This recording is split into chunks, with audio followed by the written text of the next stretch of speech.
Creating a sign-up form with an AWeber account is a straightforward process that can be completed in a few steps. For online businesses, gathering emails from users is crucial, and AWeber allows you to set up a sign-up form and embed the HTML directly into your website to collect these emails. To start, log into your AWeber account and navigate to the home screen, where you will find the option to create a sign-up form by clicking on Pages and Forms in the left menu, followed by Sign Up Forms in the drop-down menu.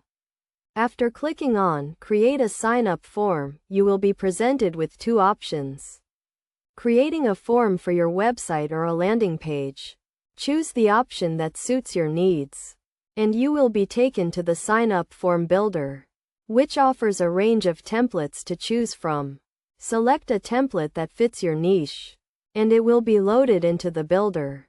By default, the template will include fields for name and email, but you can add or remove fields as needed. If you want to add a custom field, you can do so by clicking on the Add Field option and choosing the type of field you want to add.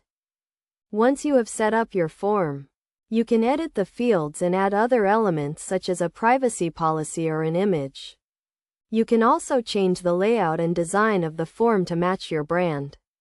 After setting up your form, you will need to choose how you want to use it, either by installing it on your website using the provided HTML code or by using it as a landing page. If you choose to install it on your website, you can get the HTML code and embed it directly into your site. Finally, you can preview your sign-up form to see how it will look to your users. Creating a sign-up form with AWeber is a simple process that can help you collect emails from your users and grow your online business.